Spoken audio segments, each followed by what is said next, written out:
हमारे भाई राना सनाउल्लाह कि जो JIT है उसके पास इख्तियारात नहीं है 13 सवालात से ज्यादा सवालात पूछने के, वो अपने इख्तियारात से तजावुज कर रही है।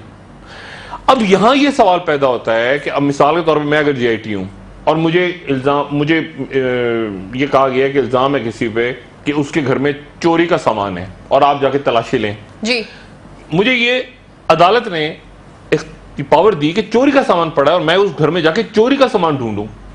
अब मैं उस घर में जाता हूं और मुझे 5 लाशें मिलती हैं, कत्ल किया हुआ है, 5 लाशें उनके गोलियां मारी हुई हैं, तो मैं क्या करूंगा?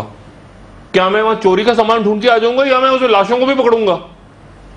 देखे ना, एक बात है कि जो हालात जब डेवलप होते हैं और जब तफ्तीशी अदारे होते हैं तो वो अपना मैंडेट उनको देखे दो।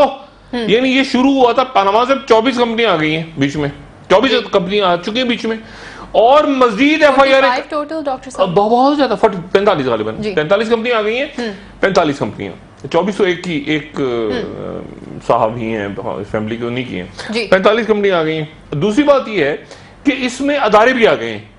यानी मिसाल के तौर पे अब देखें ना, JIT को तो गालियां कोसना ये सारा बंद हो जाएगा ना अगले चंद दिनों में। JIT जाएगी 22 तारीख को और JIT कहेगी कि जी ये हमसे इसने ताउन किया, इसने ताउन नहीं किया। बोलते रहे वजारत कानून वाले, नैब चेयरमैन, हर एक को पता है दुनिया में क्या चीज है नैब चेयरमैन, लेकिन FBR चेयरमैन वो बोलते रहे, वो ये कहेंगे कि भाई सर ये हमारे ऊपर, ये हमें गालम गलूज धमकियां, ये सब कुछ हमने आपने हमें कहा था, सुप्रीम कोर्ट ने कहा था ना।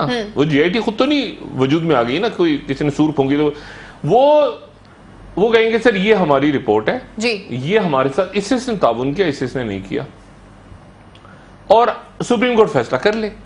सुप्रीम कोर्ट के 5 जजेस में से 2 जजेस कह चुके हैं, पांचों के पांचों गॉडफादर कह चुके हैं, 2 कह चुके हैं नाहल, और बाकी 3 कह चुके हैं कि तफ्तीश होने के लिए JIT बननी चाहिए। दूसरा बेंच बना, दूसरे बेंच ने भी एक बयान दे दिया, सिसिलियन माफिया दूसरे बेंच ने।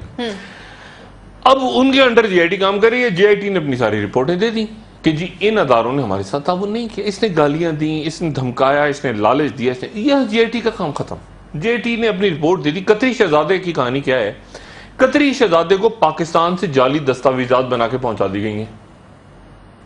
जाली दस्तावेजात पाकिस्तान में तैयार करके कतरी शहजादे को दे दी गई हैं और कहा गया है कि जब यहां से JIT की टीम जाए पहले तो उसको 8-10 दिन बिठाओ इधर ही, और फिर उसके बाद उसको ये जो लेटर तुम्हें पाकिस्तान से तैयार करके दिए गए ये उनको दे देना, मनी ट्रेल।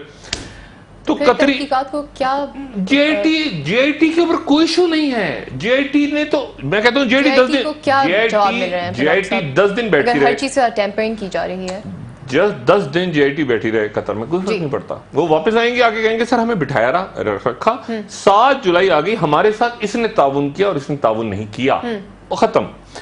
अदालत के सामने जब 22 तारीख को रिपोर्ट जाएगी, अभी 22 को, तो अदालत के सामने क्या रिपोर्ट जाएगी कि JIT कह रही है कि IB ने हमें प्रेशर में रखा, FBR ने हमें प्रेशर में रखा, नैब ने हमें प्रेशर में रखा, हमारे ताउन नहीं कि हमें डराया धमकाया। ये JIT की रिपोर्ट होगी और इस पूरी रिपोर्ट की तरदीद कर दी है हुकूमती अदारों ने। वजारत कानून कह रहा है कि हमने कुछ नहीं किया, FBR कह रहा है हमने कुछ नहीं किया, जफर इजाजी वो SCGP कह रहा है हमने कुछ नहीं किया, वो अदारा कह रहा है। तो अदालत के सामने, या अदालत अगर JIT की रिपोर्ट को मानती है तो ये सारे धबरदूस करती है अदालत पे, ये करती है ना अदालत। फिर तो देखें ये ऑपरेशन धबरदूस में ये सैकड़ों की तादाद में जाएंगे लोग, सैकड़ों, पूरे बदमाशिया का निजाम इसमें ये इनका धड़न तख्ता होने जा रहा है जी। यानी अदालत जो है वो आपके ख्याल से वो जो ऑफिसर्स हैं जिनके ऊपर प्रेशर है इन लोगों का, जो एक्सटेंशन पंजाब से आ गया तो IB की 3 साल की एक्सटेंशन मिल गई, चलो जी वाह वाह सुभान अल्लाह, उधर ये हो गया तो ये, सारी दुनिया को पता है कि ये निजाम किस तरह चल रहा है, बदमाशियां का निजाम। और ये एक हुकूमत या एक खानदान का मसला नहीं है। बिल्कुल सही कह रहे हैं हनीफ अब्बासी भी सही कह रहे हैं, राना सनाउल्लाह भी सही कह रहे हैं, और सारे लोग सही कह रहे हैं। एक खानदान का इशू नहीं है, ये एक बदमाशिया का सिस्टम है जिसने